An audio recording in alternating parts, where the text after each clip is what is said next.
മോളെ ലഡു. അമ്മാവാ ലഡുവിന്റെ പട്ടി തിന്നും, അല്ലെങ്കിൽ വേണ്ട ഞാൻ തന്നെ തിന്നാം. അവനോടുള്ള വെറുപ്പ് എന്തിനാ പാവം ലഡുവിനോട് തീർക്കുന്നത്? നില്ലേ പട്ടി എന്നെ. നോ, എനിക്കൊരു എക്സ്പ്ലനേഷൻ കേൾക്കണ്ട. പറഞ്ഞ സമയത്ത് തന്നെ ഫ്ലാറ്റ് ഡെലിവറി ചെയ്തിരിക്കണം. മിന്നു പറഞ്ഞതിൽ നിന്ന് ഒരു മാറ്റവും ഇല്ല. പരിക്ക് പറ്റിയ തൊഴിലാളിക്ക് പകുതി പണം മിന്നു ഗ്രൂപ്പ് കൊടുക്കും, ബാക്കി കോൺട്രാക്ട് കൊടുത്തിരിക്കണം. അത് തന്നെയല്ല, എത്രയും പെട്ടെന്ന് തൊഴിലാളി സമരം അവസാനിപ്പിച്ച് പണി തുടങ്ങിയിരിക്കണം. മനസ്സിലായടാ? ഓ എന്തോ നിക്കോ വന്നല്ലോ. അമ്മാവാ എന്നെ മാനേജർ ആക്കണ്ട, അസിസ്റ്റന്റ് മാനേജർ ആയിട്ടെങ്കിലും. യവൻ എന്താ മനസ്സിലാക്കിയത്?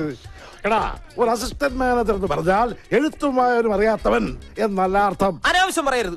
എനിക്ക് വായിക്കാനേ അറിയാതുള്ളൂ, എഴുതാൻ അസലായിട്ട് അറിയാം. 7ാം ക്ലാസ്സിൽ എന്നോടൊപ്പം പഠിച്ച കുഞ്ഞുമോൻ പറഞ്ഞിട്ടുണ്ട്. അമ്മാവാ എനിക്ക് ഒരു അവസരം എന്താ? എന്തിന്? അമ്മാവന് തലവേദന ആയിക്കൊണ്ടിരിക്കുന്ന നമ്മുടെ വർക്ക് സൈറ്റിലെ തൊഴിലാളി പ്രശ്നം ഈ മഞ്ചുളം പരിഹരിക്കും. എന്നിട്ട് എനിക്കൊരു അവസരം തന്നാ മതി. എന്നെ വിജയശ്രീ ലാളിതനായി തിരിച്ചു വരാൻ വേണ്ടിട്ട് അമ്മാവൻ പ്രാർത്ഥിക്കണം. കാലേന്ന് വിടറാ. ഞാൻ വിടൂല. എന്നെ വിടാൻ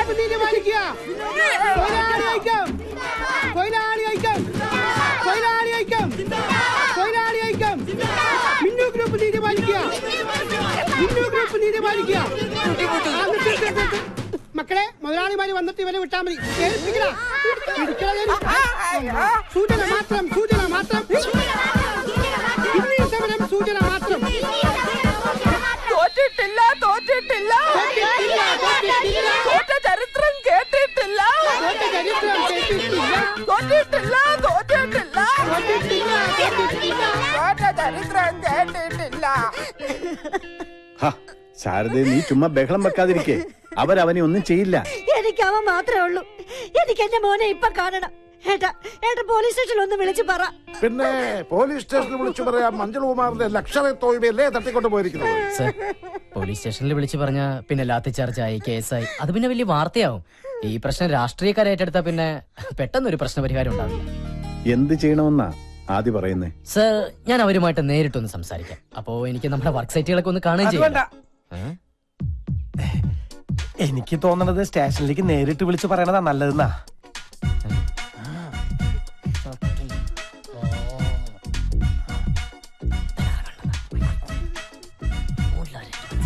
എന്താ? നമ്മൾ ഒരേ നാട്ടുകാരൊക്കെ തന്നെയാണ്, പക്ഷേ ഞാനിപ്പോ തന്നെ GM ആണ്. ഒരു GM-ന്റെ മുഖത്ത് നോക്കി ഒരു ഡ്രൈവർ കൊഞ്ഞനം കുത്തി കാണിച്ചാൽ അതിന്റെ പണിഷ്മെന്റ് എന്താണെന്ന് അറിയോ mister? By the way, sir അനുവദിച്ചാൽ ഞാൻ അവരുമായിട്ട് നേരിട്ടൊന്ന് സംസാരിക്കാം. എന്താ മോളുടെ അഭിപ്രായം? നമ്മുടെ പുതിയ GM അല്ലേ, പോയിട്ട് വരട്ടെ. Thank you madam, thank you so much. ചേച്ചിനി കരയാണ്ടിരിക്കേ, മഞ്ജുളിനെ ഞാൻ കൊണ്ടുവരും. ഡ്രൈവർ വണ്ടി എടു. വേണ്ട, ഞാൻ വരാം.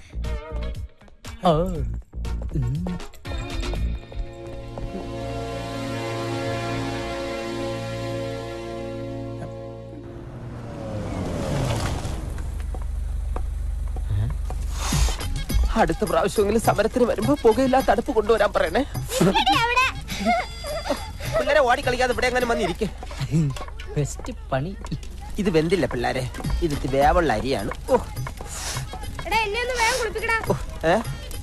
ഒരാളുണ്ട്, എന്തൊക്കെ ചെയ്യണം. ഇങ്ങോട്ട് വാ മക്കളെ. ഇനി സ്വന്തം മക്കള് തന്നെയാണോ? മോൻ മാമനെങ്ങനെ ഇടാ പോടാന്ന് വിളിക്കരുത്. ചിലപ്പോ ഞാൻ മാനേജരാവും. അപ്പോഴോ അനുസരണ വേണ്ടേ? കൊച്ചുകുട്ടിയല്ലേ നീ? നീ അത്ര കൊച്ചുകുട്ടിയൊന്നും അല്ലടാ. പിള്ളേര് തുടങ്ങിയല്ലോ. മോനെ അനുസരണ വേണ്ടേ? വെറുതെ നിക്കടാ. കഞ്ഞി റെഡി. നമ്മളാ കഞ്ഞില് പാറ്റിടണോ മാഡം? നിങ്ങൾ ആ തൊഴിലാളികളോട് സംസാരിക്കും. അത് പറഞ്ഞത് കേട്ടില്ല. കഞ്ഞി കുടിക്കാൻ മാത്രം, സൂചന മാത്രം, സൂചന മാത്രം, സൂചന മാത്രം, സൂചന മാത്രം. എന്തു പറ്റി? ഒന്നുമില്ല. അതെ, ഞാൻ അവരോട് സംസാരിച്ച ശരിയാവില്ല. എങ്കിൽ കോൺട്രാക്ടറോട് സംസാരിക്കാം. വണ്ടി എടുക്ക്. അല്ല, പണി കിട്ടും. സമരക്കാരുടെ ശ്രദ്ധയ്ക്ക് ഈ കുഞ്ഞിനെ കൂടെ കുളിപ്പിച്ചു കഴിഞ്ഞാൽ ഉടനെ കഞ്ഞി വിളമ്പുന്നതായിരിക്കും. അടങ്ങി നില്ല് മോനെ. ഇറങ്ങണം മാനേജർ. അതാണ് പരുക്ക് പറ്റിയ ആൾക്ക് 5 പൈസ കൊടുക്കില്ലെന്ന് പറയുന്ന കോൺട്രാക്ടർ. അതെ, ഞാൻ സംസാരിച്ച പ്രശ്നമാവും. എന്ത് പ്രശ്നം? സമരം ചർച്ച ചെയ്ത് പരിഹരിക്കാന്ന് പറഞ്ഞില്ലേ ഇങ്ങോട്ട് വന്നത്? ഞാൻ അയാളെ ഇങ്ങോട്ട് പറഞ്ഞു വിടാം. അതെ, ഞാൻ സത്യം പറയാം. പോയോ?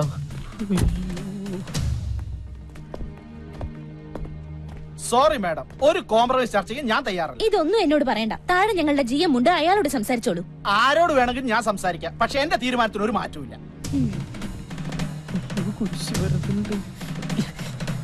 അപ്പം പറഞ്ഞത് അങ്ങനെ കേട്ടാ മതി.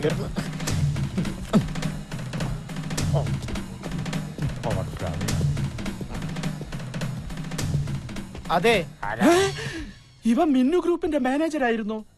അപ്പോ അന്ന് പണിയിലെ കൃത്രിമം കണ്ടുപിടിക്കാൻ വേഷം മാറി വന്നതായിരുന്നു അല്ലേ സാർ? അന്ന് എനിക്ക് ആളെ അറിയില്ലായിരുന്നു. ഒരു ജനറൽ മാനേജർ ഒരിക്കലും ഒരു സാധാ ലേബർ വേഷത്തിൽ വരുമെന്ന് ഈ ഭൂമി മലയാളത്തിൽ ഒരു കോൺട്രാക്ടറും പ്രതീക്ഷിക്കില്ല. അതാണ് ആന്റണി ആറ്റിറ്റ്യൂഡ്. സാർ, സിമെന്റിലൊന്നും ഒരു കുറവ് വരുത്തിയിട്ടില്ല. പിന്നെ എന്തിനാണ് താൻ കുറവ് വരുത്തിയിട്ടുള്ളത്? അത് മണലിന്റെ ഡിമാൻഡ് കാരണം ചെറിയൊരളവിൽ പൊടിമണ്ണ് ചേർക്കേണ്ടി വന്നിട്ടുണ്ട്. സാർ, അത് മേഡത്തിന്റെ അടുത്ത് കംപ്ലൈന്റ് ചെയ്യരുത്. മേഡത്തിന്റെ സ്വഭാവം സാറിന് അറിയാലോ. അതിലും മോശമാണ് എന്റെ സ്വഭാവം. സാറിനറിയാലോ തൊഴിലാളിക്ക് എങ്ങനെയാണ് അപകടം സംഭവിച്ചതെന്ന്. അറിയാം, എല്ലാം എനിക്കറിയാം. തന്റെ ഓരോ നീക്കങ്ങളും കെട്ടിടത്തിന്റെ മുകളിൽ നിന്ന് ഞാൻ വാച്ച് ചെയ്തുകൊണ്ടിരിക്കുകയാണ്. അന്ന് ഞാൻ അങ്ങനെ ചെയ്തില്ലായിരുന്നെങ്കിൽ സിമന്റിലും മണലിലും കൃത്രിമം കാണിച്ച് താൻ ഈ ഫ്ളാറ്റിന്റെ പണി തീർത്തേനെ. പക്ഷെ അങ്ങനെ തീർത്തിരുന്നെങ്കിൽ ഇവിടെ താമസിക്കേണ്ടിയിരുന്നവരുടെ പണിയും താൻ തീർത്തേനെ. ഒരുപാട് പേരുടെ ജീവൻ രക്ഷിക്കാൻ എനിക്കെന്ന് അങ്ങനെയൊക്കെ കാട്ടിക്കൂട്ടേണ്ടി വന്നു. സാർ, ഒന്നും മിന്നുമേട് അറിയരുത്. തൊഴിലാളിക്കുള്ള നഷ്ടപരിഹാരം മുഴുവനും ഞാൻ കൊടുത്തോളാം. സമരം ഇപ്പൊ തന്നെ അവസാനിപ്പിച്ചേക്കാം. അതെ സാർ. കൈ പിൻവലിക്കൂ. ഇത് താനെന്ന് എന്നെ തെറി വിളിച്ചതിനും പിടിച്ച് തല്ലിയതിനും, ഇത് സിമന്റിലും മണലിലും കൃത്രിമം കാണിച്ചതിന്. ഇതെന്തിനാണ് സാർ? ഇത് താൻ ഇനി കൃത്രിമം കാണിക്കാതെ ഉണ്ടോ സാർ? തൽക്കാലത്തേക്കില്ല. ഇനി ഈ സ്ഥാപനത്തിന്റെ ഭാഗത്ത് നിന്ന് 5ന്റെ ചില്ലിക്കാശ് തനിക്ക് കിട്ടില്ല. മനസ്സിലായോ? വേണ്ട സാർ, എല്ലാം ഞാൻ ഏറ്റു. സാർ വണ്ടിയിലേക്ക് കയറിയാട്ടെ. ഓക്കെ, മാഡത്തിന് ഡോർ തുറന്നു കൊടുക്കൂ. സാർ, കണ്ണട. സോറി, കയറിക്കോളൂ മാഡം. ഉപ്പ് എല്ലാം അതിലുണ്ട് കേട്ടോ. ആവശ്യമുള്ളവരെ ഉപ്പെടുത്തിടണേ. അയ്യോ, ഇത് നമ്മുടെ വീട്ടിലെ വണ്ടിയാണല്ലോ. ഡ്രൈവർ, വണ്ടി എടുത്തു. ഒരു കാര്യം പറഞ്ഞോണ്ട് ഞാനിവിടെ ഒരു വല്ലാത്ത അവസ്ഥയിലാണ്. നിർത്താൻ.